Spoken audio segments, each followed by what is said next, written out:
uJesu Kristu inkosi bampostile. Kuyabingelela ngesivumo sethu esithi uJesu Kristu inkosi. Baba ngizophakamisa ukubaluleka kokukhipha ishumi usikhipha kwi-altar eli-right. Kwenzekile baba ukuthi ngaphambilini ngangikhipha ishumi kodwa e-altarini eli-wrong ngoba babethi asikhishwa ishumi akufanelanga sikhiphe ishumi. So ngangisikhipha mina ngoba ngangiphushwa umoya ongcwele, umoya ongcwele ungitshela ukuthi kufanele ngisikhiphe ishumi, kodwa laphayana bethi asikhishwa, so ngangisikhipha ngedwa. Kodwa ngangihlupheka ngale ndlela engakaze ngiyibone. Ngangiswela kakhulu ngize ngiyibuze ukuthi kanti ukusindiswa kuyinto enjani e-wrong na? Kodwa ngoba umoya ongcwele wawuseceleni kwami wawungangenzi ukuthi ngifise ukubuyela emuva ngiyophila ngezinto zobumnyama. Ngaqhubeka ngaze ngafika la entabeni kaJehova kuyabonelelwa. Ngaqala ukuthi ngikhiphe ishumi khona. Uma ngiqala ngikhiphe ishumi khona, kwaqala manje kwaba nomehluko empilweni yami. Njengoba usho baba ukuthi manje lena kuba uyavikeleka, uphinde futhi indlala yibi khona.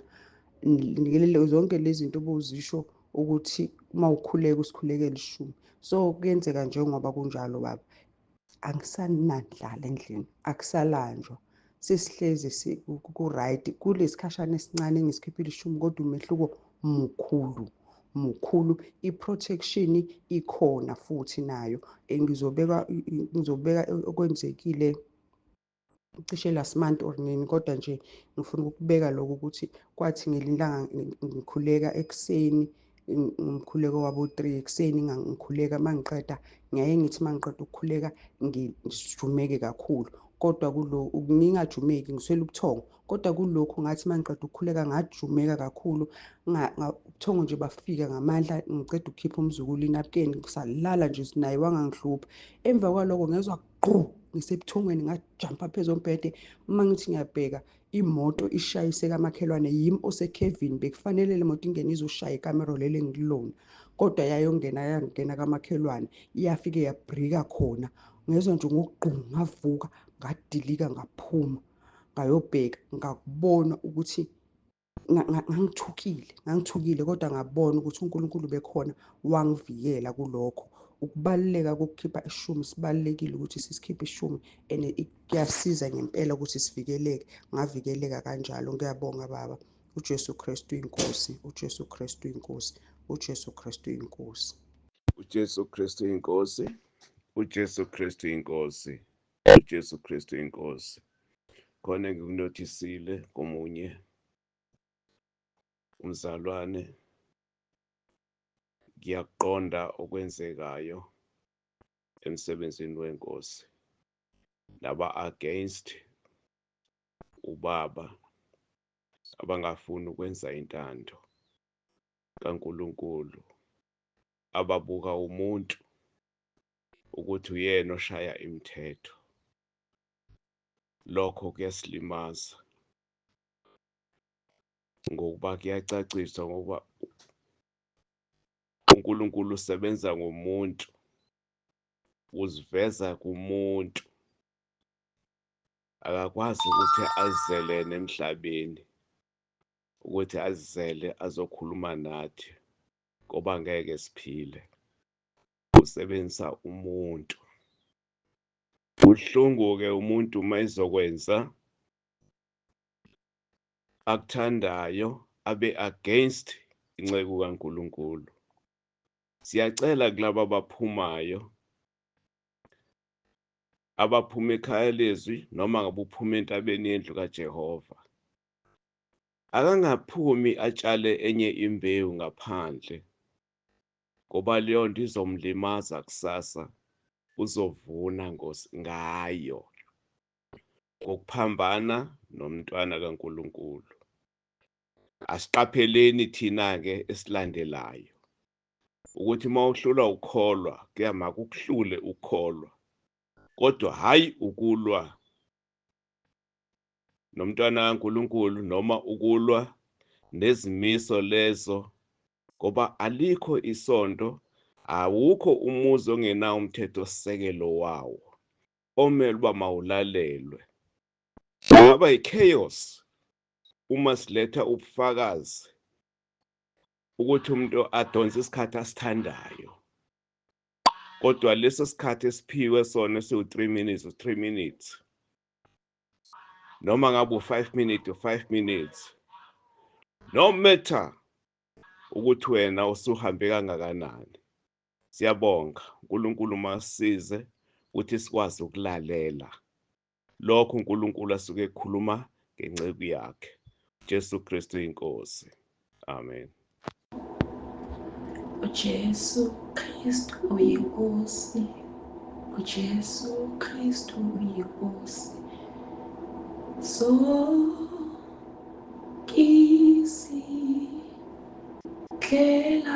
zakhe silungile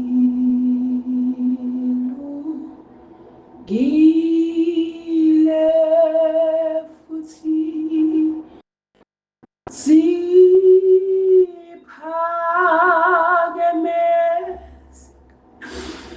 zingalinganiswe. Izindlela zakhe mkhulu zingelinganiswe. Ngithe uma ngicela uNkulunkulu ukuthi umkhosi esizowubamba entabeni uzobafuna inkonzo zabesifazane, ngicela ukuthi uNkulunkulu angishiyele u-5 days ukuze ngizongena-ke kulo mkhosi womusa we-dry fasting. Ngibambela nje isicelo sesiphiwo sikaMoya Oyingcwele ngezwi lakhe Luke 11:13. And uNkulunkulu uthembekile mkhulu, uthembekile kakhulu. Uthe mangiphuma emanzini ngazizwa ngathi ngangakhuluma nje inhloko, into bengifisa ukuthi ngifike endlini nje ngihlale noNkulunkulu ngingenayo enye inhloso, like ngi-amazed, and bengathi abantu izolo ngibabonela kude, like angizizwanga ukuthi kwenzakalani ngami, bengazizwa bekunokuthula okunye ngathi ngathula kwaphela like ngifike ngiyiphaphela nje njengophindile normal, kodwa ukuthula even kwamanje angikwazi nokukhuluma ukuthula engikuzwayo okweqile. Ngithe mangifike endlini ngakhala mangithola imeseji yakho etheksini ngoba bengimdumisa uNkulunkulu. Mangithola imeseji yakho ngisayivula etheksini ngoba bengafuni ukusebenzisa ifoni kahle. Inyembezi zisavese zakhala, angazi ngizomdumisa kanjani uNkulunkulu ngoba ngimnika lonke uqobo lwami, ngimnika konke, kodwa ukuthula engikuzwayo angazi nokuthi, angikwazi nokuchaza mkhulu, angikwazi ukuchaza nokuthi okwamanje angazi nokuthi ngizwani. Bengitshela usisi wami izolo ngithi even amathi ngiwagwinya amnandi, kumnandi emaceleni wamazinyo, kumnandi konke. Oh, ngiyambonga uNkulunkulu ngomphefumulo wami, ngomphefumulo wami. uJesu Kristu uyinkosi. Ngiyathemba obaba nomama basale kahle nabazalwane bonke. Nathi sihambe kahle, inkosi isigcinile ngomsa wayo endleleni. Sifikile ekhaya siphilile, siphephile. Siyayibonga inkosi uJesu. Baba, ngithi ngicela ukuxolisa ngomzalwane okwaphuza ukufika imali yakhe yesipheko ekhokhwe ngoLwesine, ikhokhwa yimi. Ngangibona baba ukuthi sekulate kakhulu, kodwa ngangingenanto yokwenza ngoba uhambo lwakhe lalicikiza, esewumuntu ongahambi. Uma inkosi isilekelela ukuthi agcine sehambile, kwaba isizathu sokuthi ngikhokhe ngoLwesine. Nokho-ke ikhona into inkosi engifundise yona, ukuthi ukuphambuka kuwukuphambuka nje, akunandaba ukuthi kudalwe sizathu sini, kodwa kuyo kuwukuphambuka. Ubaba ubehlezi ekhuluma ngendaba yokufika late kwemali njengokufika nayo. Kimi ukukhokhwa kwale mali ngoLwesine cabanga ukuthi ngabo-12 kufane nokufika nayo. Kodwa ngokwami bengithi kungcono kunokufika nayo ngoLwesihlanu. NgoMgqibelo kuzosa kube yisonto. Ngaphupha ebusuku, ngaphupha usiswane ephethe isiliphu sokukhokha inkonzo isidlulile. Ubungathi-ke akusona esalomzalwane kuphela, ungathi bezimbili. Esiphethe ubengasho lutho, kodwa kube kunenkulumo ethi uyayibona-ke into ehlezi eshiwo ubaba yokukhokha late. Uma ubaba ethi isuke isizokwenziwani le mali. Ngiyaxolisa kakhulu baba, ngiyaxolisa. uNkulunkulu ungifundise ukuthi izinto ey'shiwo baba noma mhlampe zingabukeka engathi zincane kanjani, kufanele siyilalele. Ngiyaxolisa kakhulu ukuphuza ukuletha baba imali yesipheko yomzalwane. uJesu Kristu uyinkosi. uJesu Kristu uyinkosi, uJesu Kristu uyinkosi. Ngiyabingelela kubaba nomama egameni lenkosi yethu uJesu nakwisivumo esithi uJesu Kristu uyinkosi. Ngibingelele entabeni yendlu kaJehova kuyabonelelwa, ngibingelele ekhaya lezwi. uJesu Kristu uyinkosi. Baba, ngicela ukuthula nampu ubufakazi obenzeka uma ngabe siza Friday eRichards Bay. Endleleni sihlabelela kakhulu sihlabelela. Kwakunamadoda angiwazi ukuthi ayemangaki. Kwakunamadoda evuma umhlabeleli lo osuhlabelelayo. Evumile la madoda nawuthi uyaqalaza ungawaboni. Ngangithi-ke baba uNsibande khona okwenzakala kimi, mhlampe ngiyasangana noma kwenzakalani. Sengizotshela omunye umzalwane Sunday ekuseni ngithi mina hawu, yazi etekisini bekungazathi kunamadoda asivumelayo uma ngabe sihlabelela. Abesethi lo mzalwane nampa abanye ababili abakuzwile lokho. Sekuqhamuka nomunye futhi egruphini uyasho ukuthi kukhona amadoda ayekhona. BaMntsibande, la madoda ayekhona kusho ukuthi bengingasangani. Ngathokoza inhliziyo yami namanje ithokozile ukuthi lapho esasiya khona siya ebungcweleni. Ibandla lasezulwini lalingeke lizixake ukuzosihlabelelisa ukube sasiya endaweni engcolile. Umoya wami uyathokoza, inhliziyo yami ijabule. Siyambonga uNkulunkulu, siyambonga uNkulunkulu, siyambonga uNkulunkulu baMntsibande. Awu, owasivezela wena, owaveza wena. Awu uNkulunkulu, besingobani? uJesu Kristu uyinkosi. Ngithi nje angithule lobo bufakazi ukuthi kwakunebandla lasezulwini esasihlabelela nalo. Angingedwa, uka4, cishe mina nguka4. uJesu Kristu uyinkosi. Jesu Kristu inkosi. Ngicela ukubingelela ubaba nomama wami egameni elihle lenkosi yethu Jesu Kristu. Siyambonga kakhulu uNkulunkulu, baba osithandayo, ngezinkonzo ebesinazo nge-weekends abesifazane. uNkulunkulu wawuthulula umlilo wakhe ongcwele. Ibilokhu-ke lo mlilo uqale ngoLwesine, enkonzweni yangoLwesine umama asiphe wona, ayiwavutha umlilo. ubaba-ke washayela isipikili uNkulunkulu ngeSunday enkonzweni yombhabhathiso. Uma-ke baba umile laphayana ucula, kukhona uNkulunkulu angikhombise khona. Esandleni sami bengiphethe uhlamvu lukaswidi, uswidi ongekho ephepheni. So ngasukuma ngesikhathi ubaba ucula lapha phambili, ngishaya izandla. Ngaba nje semoyeni ukuthi ngishaye izandla. Ngathi ngithi ngiyayishaya izandla ngathola ukuthi angikwazi ukuyishaya ngoba ngiphethe lolu hlamvu lwaswidi esandleni saka-right, ngalibuyisela ngapha kwa-left, ngathola ukuthi still angikwazi ukushaya izandla. Khona lapho ngikuleso simo ngimile enkonzweni, kwangathi kunezwi elikhuluma nami lithi kuba kanjalo-ke uma umuntu onesono angasivumeli akakwazi ukuba ngcwele.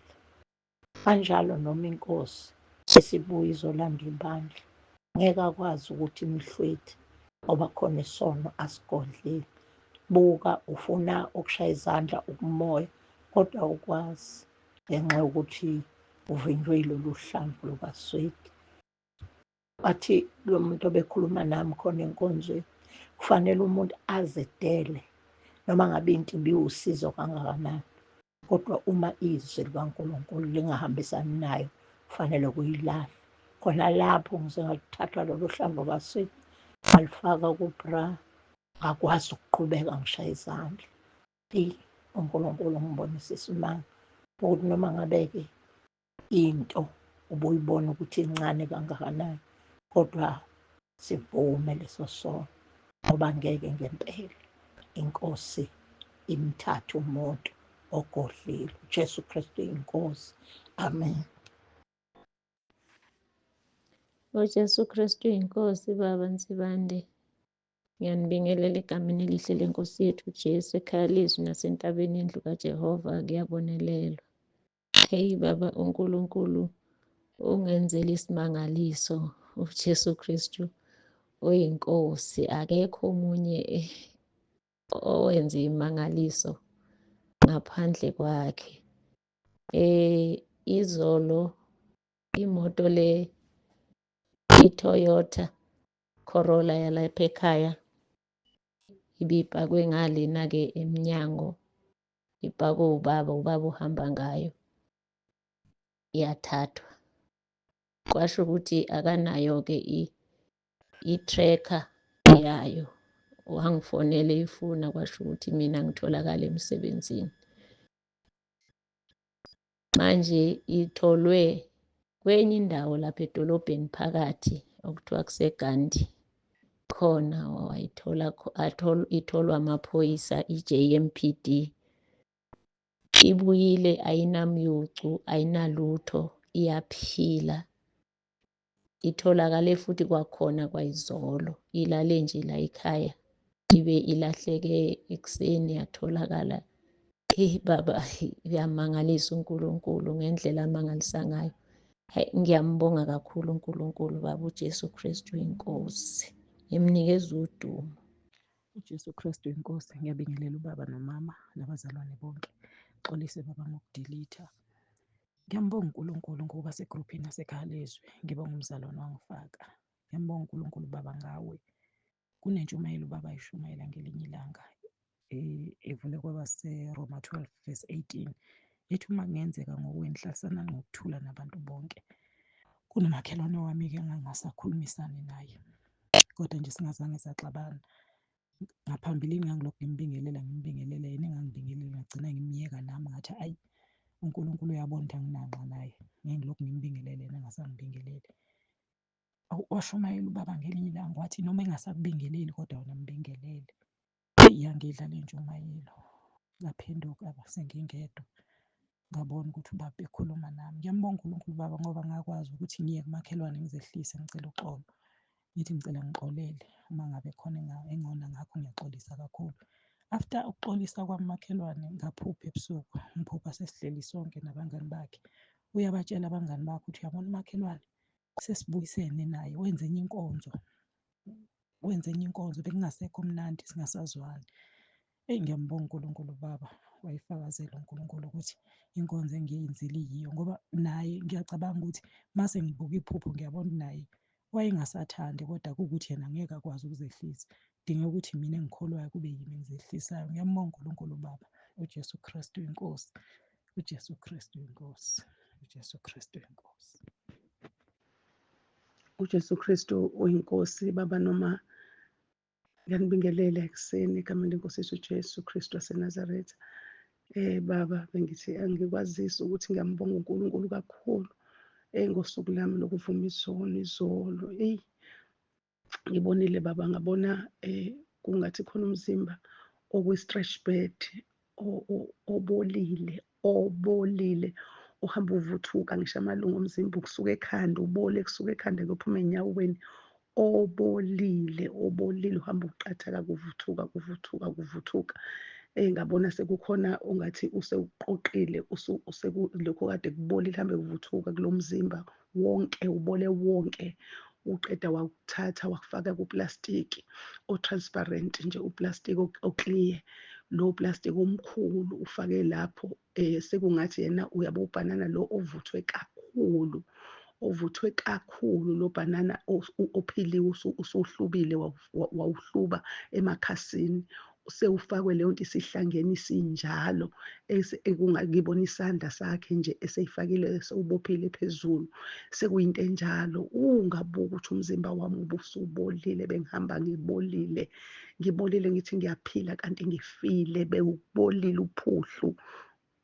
Ingenxa yokuvandalayiza ithempeli laNkulunkulu Baba.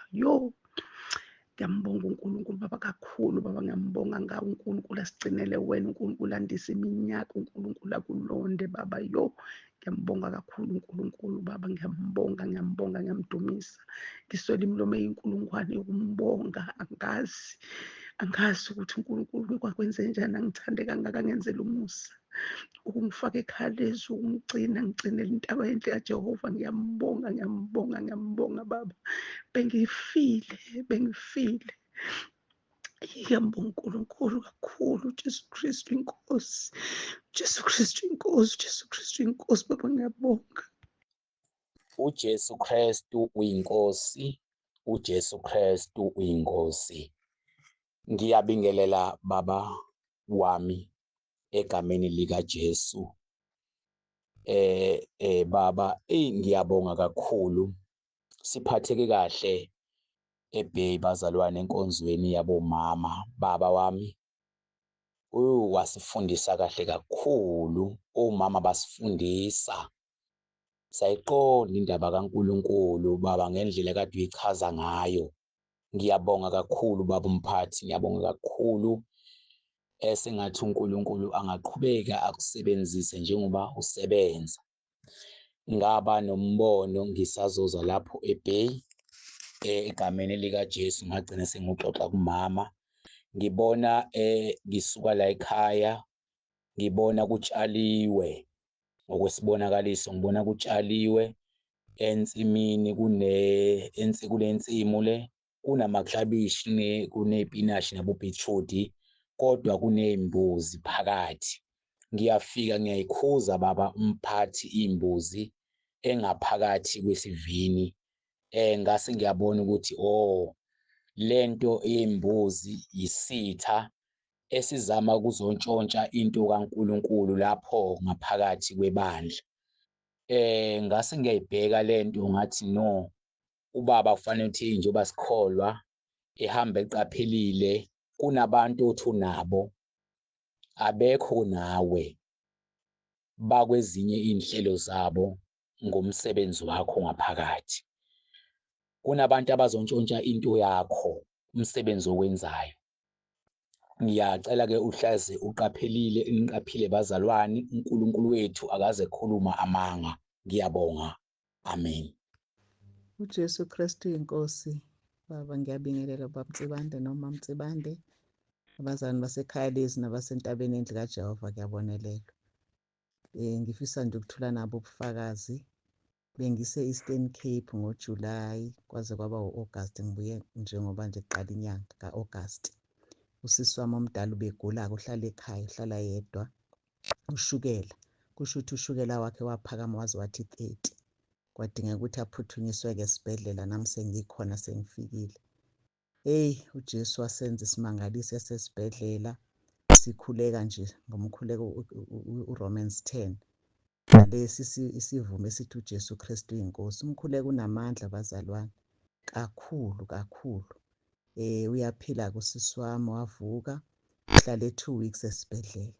Esesibhedlela-ke uJesu uzibonakalisile, ngoba njalo besithi masile esibhedlela sifike sikhuleke.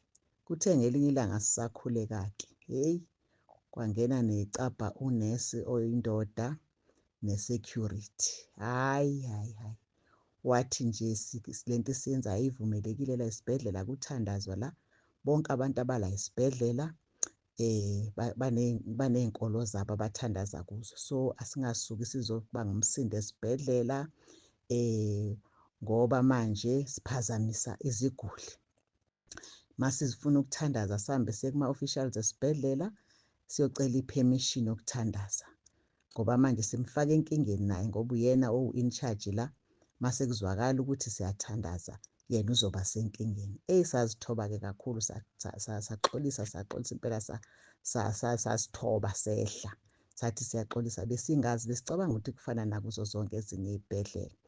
Kodwa-ke esikubongayo ukuthi bonke ababekuleyo wodi baphuma bayaphila, babonga nabo futhi kakhulu ukuthi umkhuleko ubasindisile, ubaphilisile. Ngikhumbula nje omunye umama, sathi sifika ngelinye ilanga, wathi yeyi, nginiphuphile, esengathi khona into eninginikeza yona.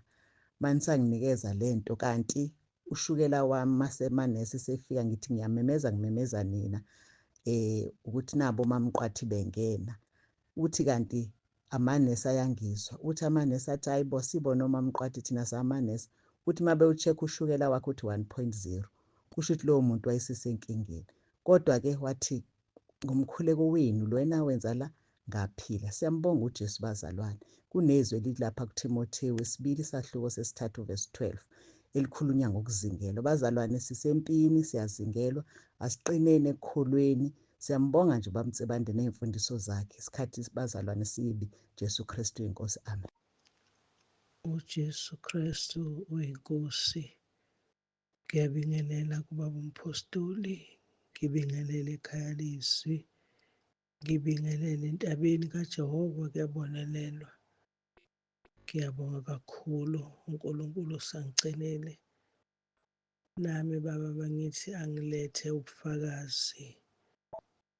uNkulunkulu angenzele khona ngilele ebusuku, ngaphupha iphupho, ngihutshwa umuntu wesilisa.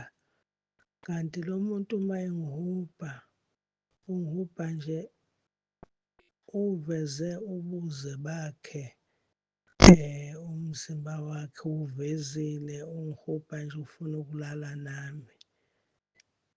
Ulokhu engihubha uyangibonisa umzimba wakhe, isitho sangasese, uyangihubha uyangibonisa.